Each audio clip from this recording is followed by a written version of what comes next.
Aloha and welcome to Ehana Kako. We're a weekly program on the ThinkTech Hawaii Broadcast Network. I'm Keli'i Akina, president of the Grassroots Institute, where we believe it's important to promote limited, accountable government. There's nothing wrong with government in and of itself. It's basically when the will of the people is expressed and we come together and we do things working with one another. But what happens when we don't watch what government is doing? What happens when we let it off on its own without being accountable to the people? Well, when that happens, all manner of irregularity takes place, and what we need from time to time are some watchdogs. I'm pleased today to have one of Hawaii's premier watchdogs, an environmental watchdog who looks out for the people of Hawaii, with me today. He's a good friend too. Carroll Cox has been snooping around and publishing his findings, holding government accountable, and without him, there's a lot we wouldn't know. We're going to learn a lot today. Carroll, welcome to the program. Thank you for having me. Well, I am so delighted, and every Yes. time I see you, I am delighted that you are still around walking and living, because you've come into some tight situations with your snooping around. Yeah, well, that suggests that I'm here. Means that I'm doing some good. It That's has a right. purpose. Nobody's ignoring you. Exactly. Carroll, you're an environmental watchdog, and a lot of times people think, well, an environmental activist is somebody whose highest value is the land. You care for the land, but you're not one-sided or the other in terms of land issues. Why do you play the role of a watchdog? By heart, I care for the environment because it's the planet. It's what we have, quality of life. But there are certain things, as you say, government needs to be watched, because sometimes, as anything, even in nature, there's never an equilibrium, and nature's always tugging at itself. So within government or within the people's structure, there needs to be some balance, and sometimes it gets out of kilter. So citizens like myself, and there's many of us out there, it's just that they don't get the notoriety or get their house bombed or get beaten. We're going to get into the story about your house bombing a little bit later. But sometimes when we defend the environment, as indeed we should, we find ourselves in a battle between development and land. But that's really not your game. You're not putting two sides against each other. No. You're actually watching out what the government is doing with our environment for the people. Yeah, I don't have the capacity to dictate to government or the scientists what is the right thing to do. I do have an interest in when they decide and they've mitigated and say, we choose to do this because through studies and results, we're going to work together to accomplish this. And then I watch what it is that they promised to have done through all of these meetings. When they fail to, that's what interests me. That's when you're there. So, for example, you may not be involved heavily in the politics of whether to locate a landfill at a certain place.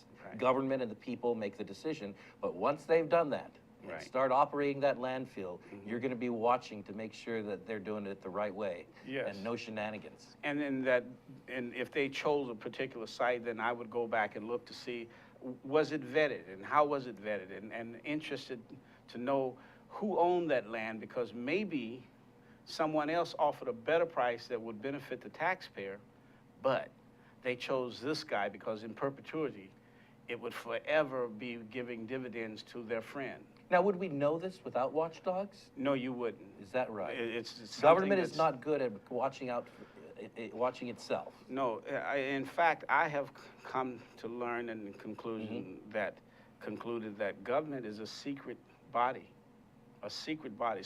so secretive that even people within government does not know all of the doings. They may participate at this level, but there may be someone else pulling the strings that they have no knowledge of or familiarity. Sometimes that's called plausible deniability. Yes. Now, let's talk a little bit about those secrets, and a landfill for that matter. There's a very famous landfill here on the island of Oahu called the Waimanalo Gulch. Now, Carroll, you've done a lot with the Waimanalo Gulch, which is really operated and owned by the city and county, but the state government is responsible for regulating it. But first question I have for you is, where is the Waimanalo Gulch? The actual location has nothing to do with Waimanalo, which sits on the east side of the windward side or the rainy side. This location sits on the west side, Now, near so- Keli'i in those areas. now that's a little confusing to me because that means if I go looking for the Waimanalo Gulch, I'm going to end up on the opposite side of the island. I won't end up where it is. You said near Keli'i, which would be the west side of the island. Well, in the selection process, in the siting, that they accomplished exactly to confuse you and let you think that this landfill will not again be sited in an impacted community like Nanakuli, Waianae, and those areas, Maili. That area has been taking the brunt You're of kidding. waste. Yes. So I know that there's been a lot of scrutiny. There have been lots of objections from that part of the island, from Nanakuli and so forth about landfills. But you're saying this one got through somehow by being called the Waimanalo Gulch. Yes, and it was. Come on. Things like this don't happen. Yes, it does. And when in fact, now mind you, the Pu'upalalai landfill, which sits right above the water park as we speak, it's a closed That's landfill right. operated by Grace Pacific. People were saying, we don't want another landfill in our neighborhood. So they said, okay, we won't give you another, but we named it Waimanalo Gulch so everyone goes back to rest and think everything's fine. Well, guess what? It's sitting right The there. government doesn't think people are that dumb. Government operates as if people don't think and don't have a memory. My goodness. Now let's talk about this Waimanalo Gulch. For our friends who may not be that familiar with the island, the south part of Oahu is Pearl Harbor. Right. And we've got friends that are across the world. We welcome you to our program, and our program goes out to all the continents, and it's live streaming right now. But you go to the main island of Oahu with about 85% of the population, or the main island of Hawaii, which is Oahu. The southern point, you've got Honolulu Harbor, then you've got Pearl Harbor. But if you keep moving westward, what we call Ewa, you're going to move to the west coast, which is the Nanakuli and Waianae coast. Right. And as you get there, there's a power plant, an electric power plant called Kahe Point. Right next to Kahe Point is the area we call the Waimanalo Gulch. Right. Okay, what's going on there that attracts your attention? Well, the daily activities there, you know, you should cover your trash when you bring it in because of the vermin and the diseases and the bacteria and things of that nature and the dust. So you want to cover it with a daily cover. So when you start at 6 in the morning, receiving trash, you want to cover it so in the afternoon, once you've finally taken your last truckload, you want it covered because you don't want to attract any rats or rodents or whatever. So, and then secondly, you want to manage the leachate, which is, we'll call it water that have come in contact with trash. And it's called leachate. Right, leaching of a product, you know, when something leaches out. That's right. So because there's product of leaching. Right, the constituents found in the trash and the chemicals. Okay. You wouldn't want that water dumped into the ocean. So these are the things we don't want to do,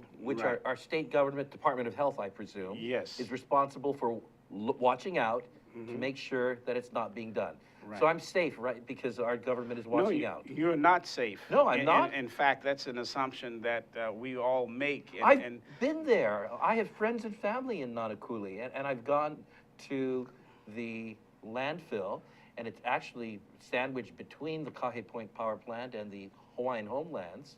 And you're telling me I can't rely on government to make sure it's safe? Well, let me say this, that one of the most dysfunctional agencies that I have observed in this state, and with the greatest responsibility now, people's interests, the environmental, the health, and all of that, the state health department is one that is politically motivated and then in turn is ineffectively run. And I say that because today, as we speak, there was an indictment issued on 2 individuals that work for Waste Management Hawaii, Inc. The landfill is owned, the property is owned, and the landfill itself is owned by the city and county of Honolulu. Let me just pause here for a second to see if we've got this.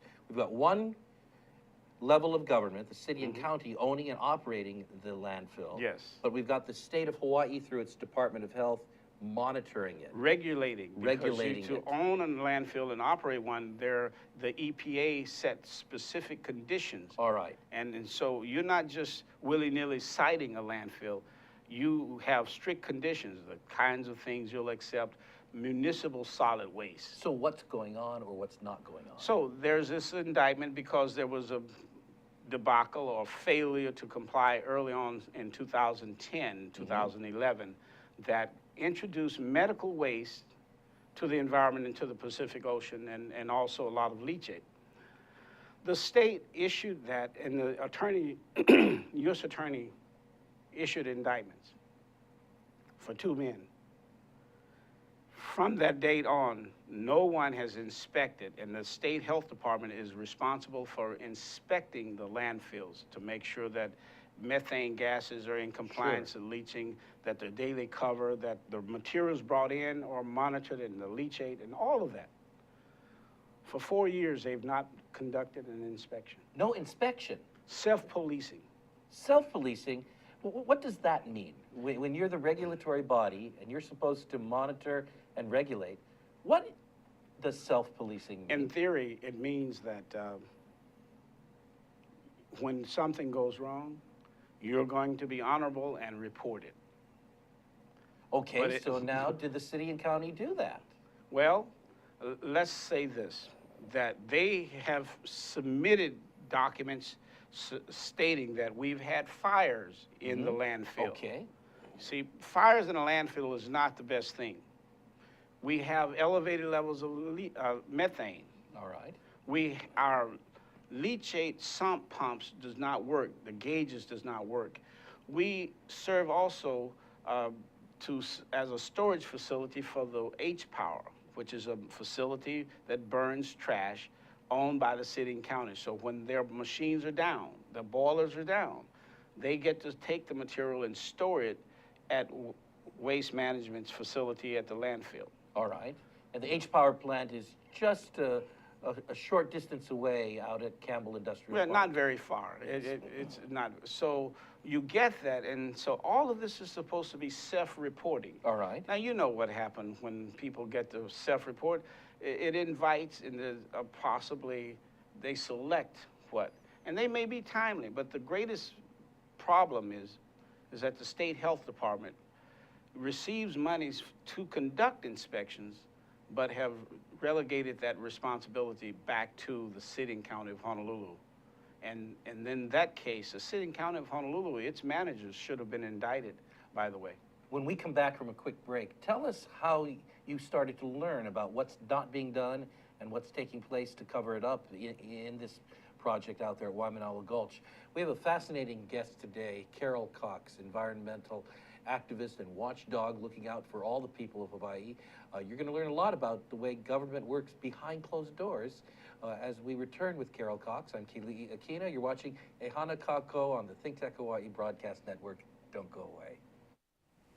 Aloha, I'm Hunter Hevlin, host of Sustainable Hawaii here at ThinkTech Hawaii. You can tune in every week on Thursday at 2 p.m.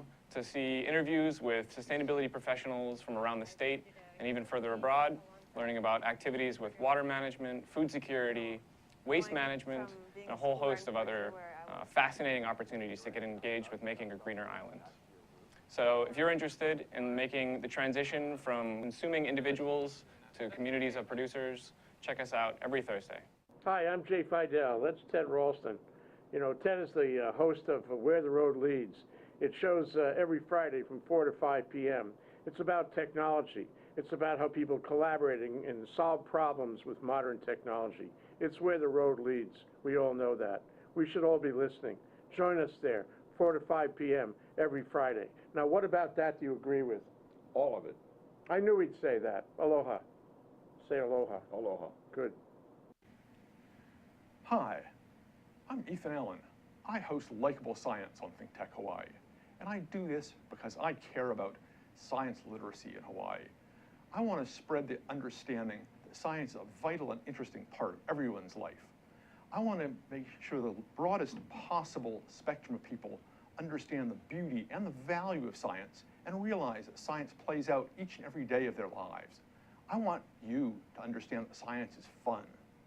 So we bring onto this show each week guests who are scientists, from astronomers to zoologists, and we talk about what they do and how they do it. But most importantly, we talk about why you should care about their work, why you should see that their work has value and impact on your life. So I hope you'll join us Fridays, 1 p.m. here on ThinkTech Hawaii. You can watch us via live stream. You can watch us recorded on Olelo, and you can see us each week. We hope you'll join us. Welcome back to Ehana Kako. We're here every week on the ThinkTech Hawaii Broadcast Network.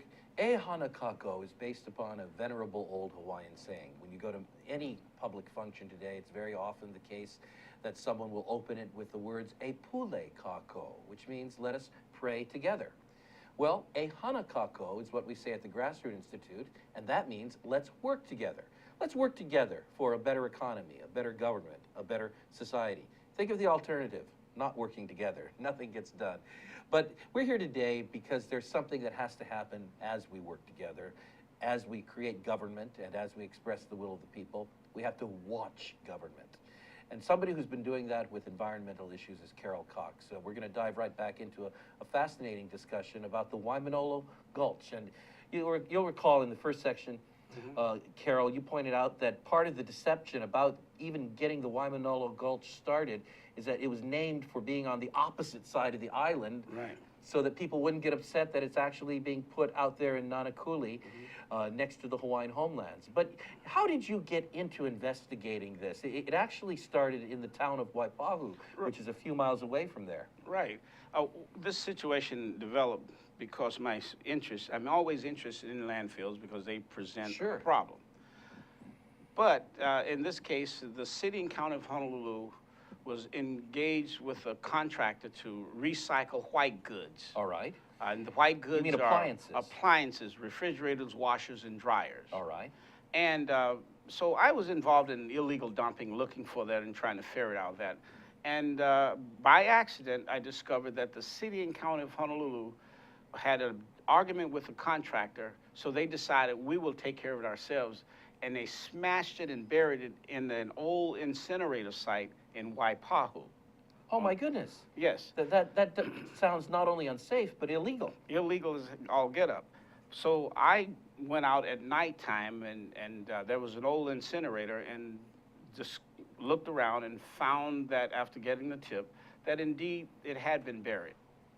The state health department said they couldn't address it for months. But within 3 days, I lay out early morning and the state health department is with the city and county of Honolulu sneaking to dig it up and haul it away and put it in the landfill at Waimanalo Gulch. Now remember, the Waimanalo Gulch landfill is only for municipal solid waste, so you can't put white goods in there either. So I've gravitated to the Waimanalo Gulch landfill to follow the trucks. And then I learned that it was common practice that when they pick up bulky items on the streets, refrigerators, washers, and dryers, and stoves in those yellow trucks, the city, they would take them actually to the landfill and bury them. No recycling or anything. So my interest became heightened because I felt that there was a systemic problem both at the state and at the city level. And you began to investigate, and not only did you find more of these egregious examples of illegal waste that are harmful to the people and to the families and children who live in the area, not to mention the water supply and everything else, you started to find that there were employees in the department that were culpable for this. Yes, and in fact, I was able to document that an employee would receive illegal materials, dirts and contaminated materials, and for a favor for sponsoring a pig at a luau or something of that nature from companies. And that, too, was something that I investigated and found and brought it to light. So they were conducting their own barter economy, so to speak, in order to let others do these illegal activities. Yeah, if you allow me to bring, and I have a job that's going to generate 20 truckloads of contaminated waste with chloridane, or dildrin or aldrin or insecticides. I need somewhere to dump them. No problem. I'll wave you through, and then in turn, you come, and then you take care of me later down the line. And as you've pointed out, even this week, we know that there are 2 individuals who are indicted in connection with that. Well, let's move on a little bit, back townside, just a few miles, down from the Waimanalo Gulch, which is really out in Nanakuli. And we've got, coming into Barbers Point area, the H-Power plant. Now, you've taken an interest in that.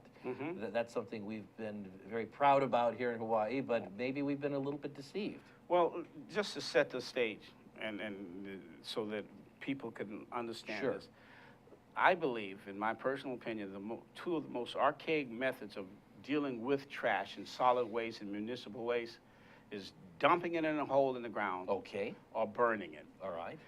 The burning process, the theory is, and what's being bantered about is that, and boasting is that we're going to sell it and we're going to burn it and generate electricity and collect monies from that. Okay, right, that's the To theory. date, there's not a clear statement or clear statement that they can say this is exactly how much we made, because quite often it's broken down. They added a new boiler. So the efficiency is something that I'm looking at, and the ratio, because at the front end, the contractor gets paid X number of dollars or percentage, right? And at the back end, when they sell the material, there's possibly 10% that goes to that. I still have to check that. But again, how much money? So here's when you ask about government. You have two cash cows.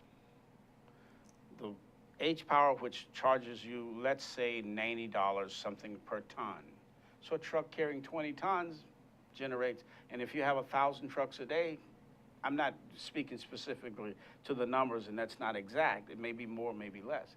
But then at the landfill, you're also charging per ton. How much of that money is accounted for? See, it's a cash cow that really you can milk it as much as you want to, and where does it really go? The monies and the revenues from that. So where does it go? Well, It doesn't show up, though, where you could give an account.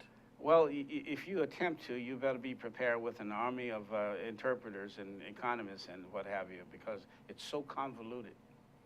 And you can't really jump to conclusion. Even they can't give you exactness, because they don't account for the days down, the braking, and all of that. But again, we haven't talked about the green waste that is being diverted and given to a contractor, and then the city says, well, now we have to charge the federal government for green waste when they bring it to our facility, but we're giving green waste under contract to another entity, which would, if we were to direct it to H-Power, we could use that and generate more electricity. So there's a big debate if it's really worth it. And it's politics and government at its worst. Now, you've also looked into some of the fiscal operations of some of the agencies related to the environmental issues. For example, the Department of Land and Natural Resources, which is a very important statewide department for regulating what happens with our INO or with our land. And there's some things that they're not so comfortable about that you've documented in terms of expenses of employees and so forth. Right. Well, there's one issue here that it may not jump out at you as being important or controversial, and it may be just discretion.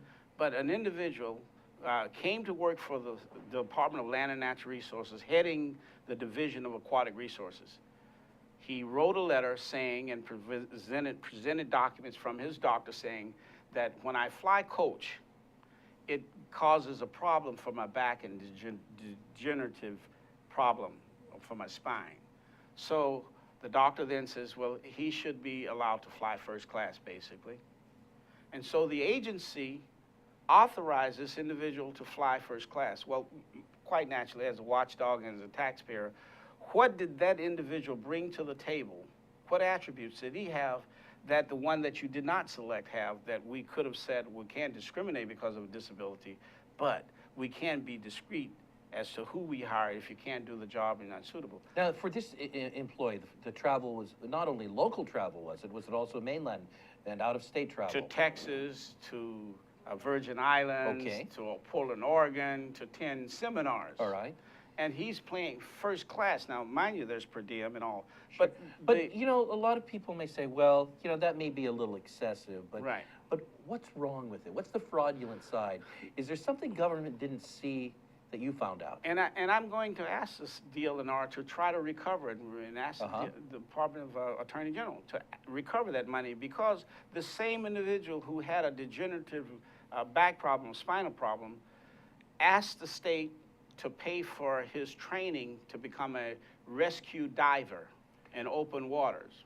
You mean with scuba on your With back? And I scuba don't know how much that and weighs. tanks. And if you've tanks been on and- a boat, you're rocking and reeling, and you have to That's a demonstrate. very interesting thing. Right. So he's having his training and certification to become a rescue diver, a scuba diver. Yes. But his back isn't sufficient to travel coach. Interesting. Now, how careless are the state managers with this? Because, first of all, this person was hired because he had the ability, his experience and expertise in coral. So I had to ask the question, basically, what I think it's a natural response.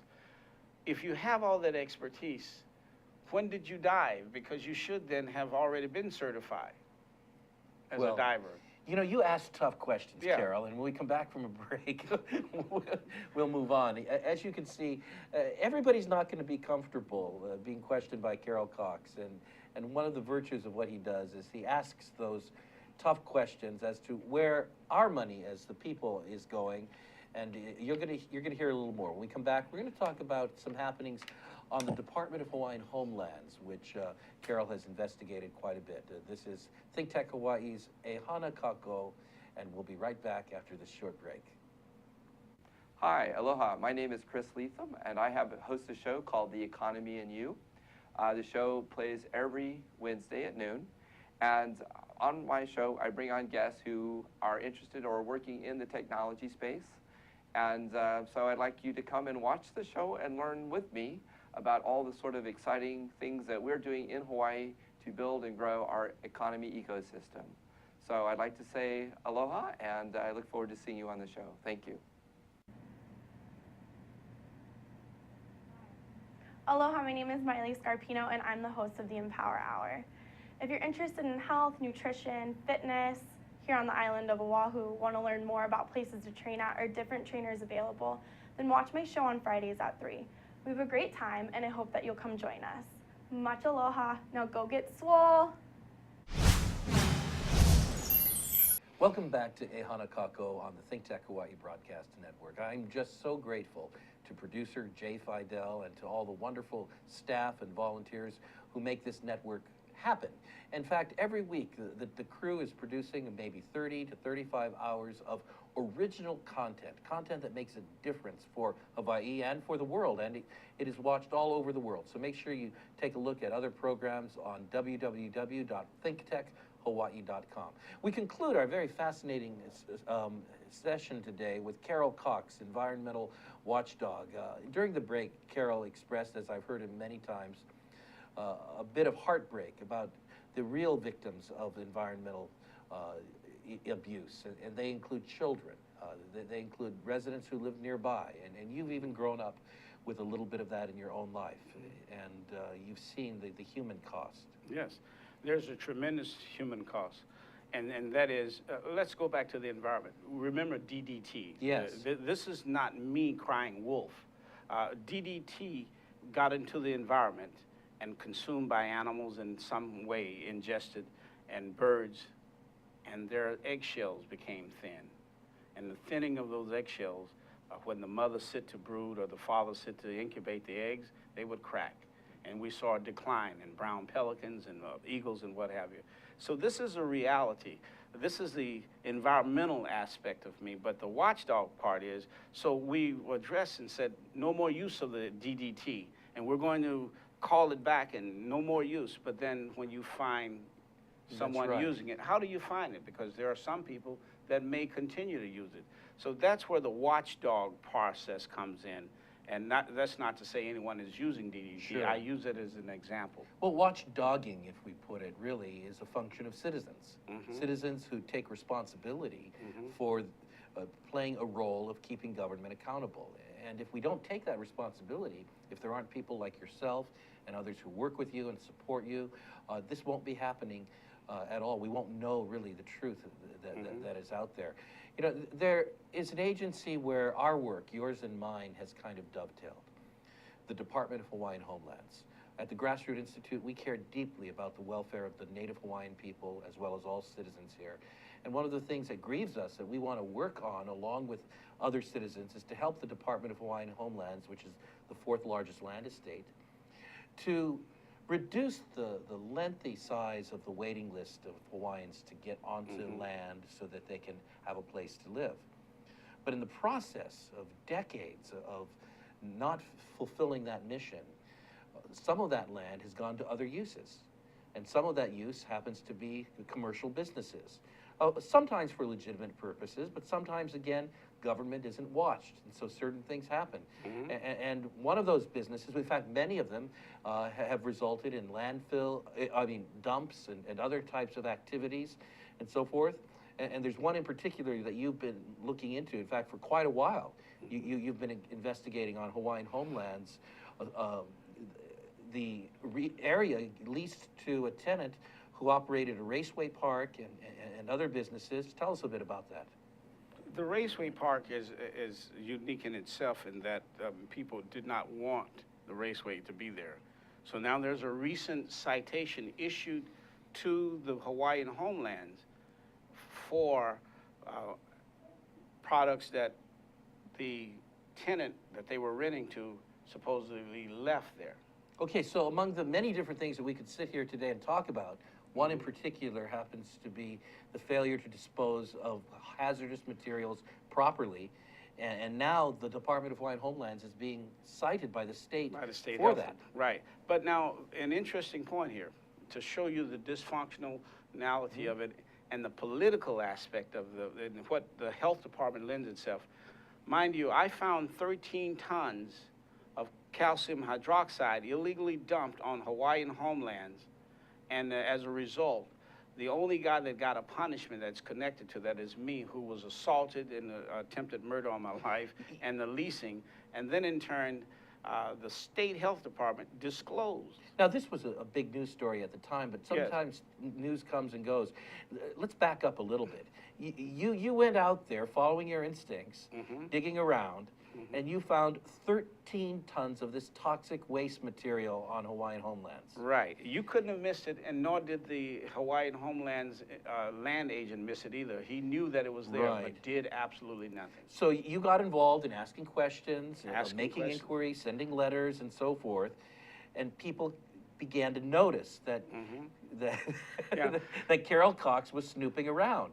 Then something happens to you while you're out there actually in the process of investigating. These thugs beat you up. For clarification, there were many other aspects of this, but this is one piece of this big assault puzzle. Now tell us what happened to you, because I saw some pictures and I talked with you a little bit. How many stitches did you have? What happened? You know, I don't remember the stitches. I would say, I think 9 or 10 are staples. Yeah, you know, because there's a lot of knowledge in this head. And you can't trust stitches. Back together. You know, so sitting in my car on this occasion, waiting, and I'm helping some Native Hawaiian people, and they help set me up because no one generally knows where I am. All right. And so I'm sitting there taking pictures of a house, a trailer home, a mobile home, that is sitting on state land, on DHHL land, that no one has a lease to it, but there's a person that has control. So I'm sitting there looking through the lens, and a truck pulls up in front, blocks me off, and a car pulls up on the side, on the passenger side, and get out and start to wail away with a bat or metal pipe. Strike him. Well, this was... Did it hurt? All things hurt. You know, I mean, I wouldn't recommend that anyone go out and try to get a massage with it, but it hurts. But, and you're just fending that off.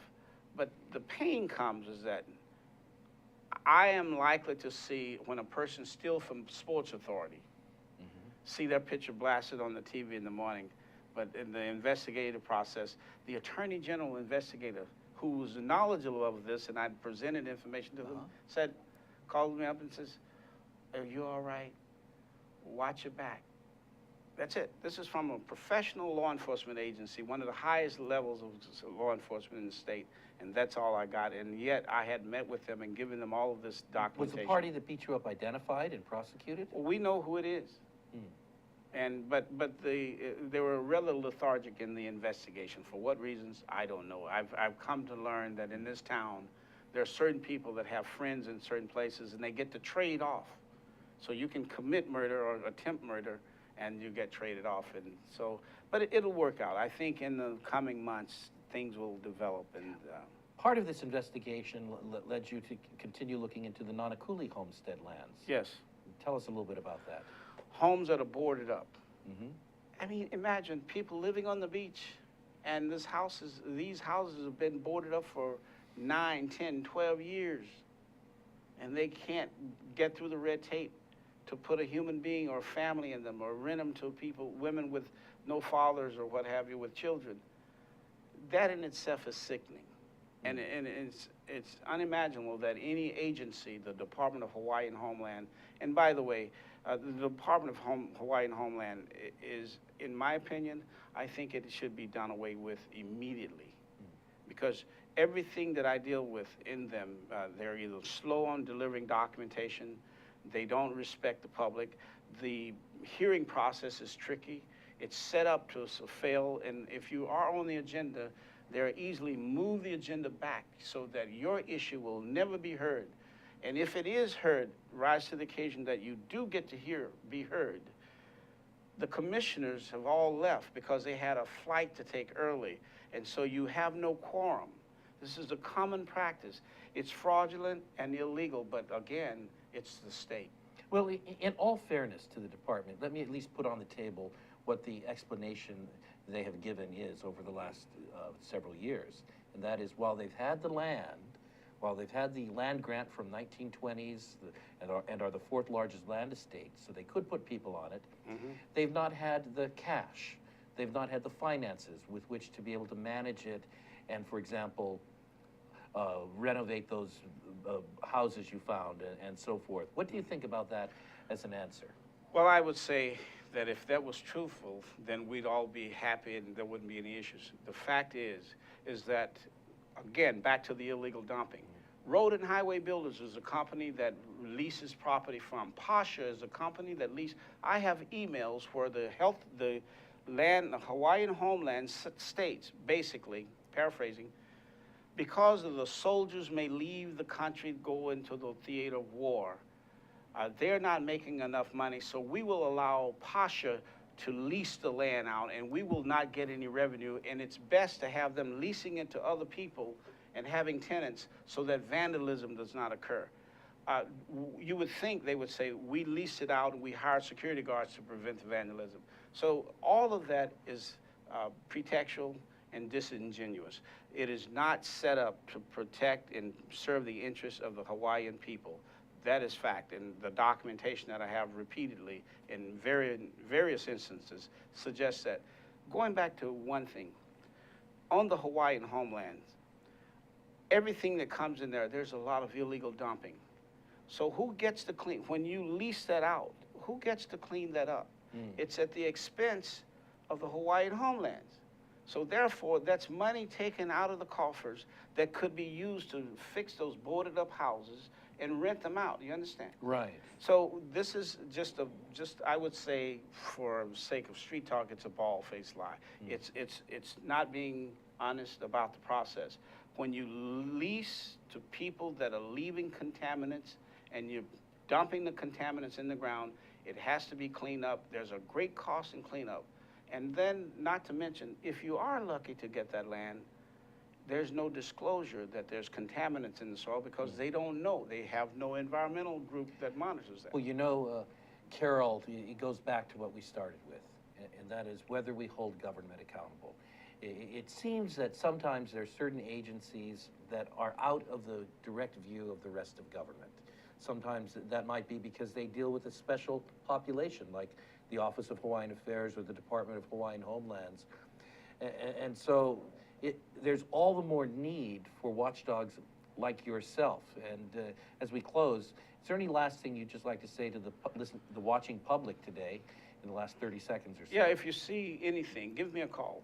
And how would we do that? Say your number. 782-6627. Say it again. 782-6627, or Carroll at carrollcox.com, CarrollCox.com. And we could just call you up. Call me and we will try and help you. And just like Ghostbusters. Yes. Give you a call and tell you what's going on. Dustbusters and this. All right. But again, I found an entire house buried and dumped on Hawaiian homelands from downtown with asbestos and all of that. So what was the explanation? We allow them to dump here to refill, and this was a stream. So I don't buy it. There's just nothing washing. Well, Carroll, I thank you for what you're doing on behalf of the Alrighty, my public. friend. And keep Thank you. keep at it, and stay safe. All right, I'll keep my head down. My guest today, Carroll Cox, environmental watchdog. Do get a hold of him and look him up on web. He can certainly help us try to keep our government as accountable as we possibly can. I'm Keli'i Akina with the Grassroots Institute, promoting a better government, better society, better economy. Let's hold government accountable to the people to do the will of the people. Until next time on Ehana Kako, let's work together. We'll see you on the ThinkTech Hawaii Broadcast Network. Aloha.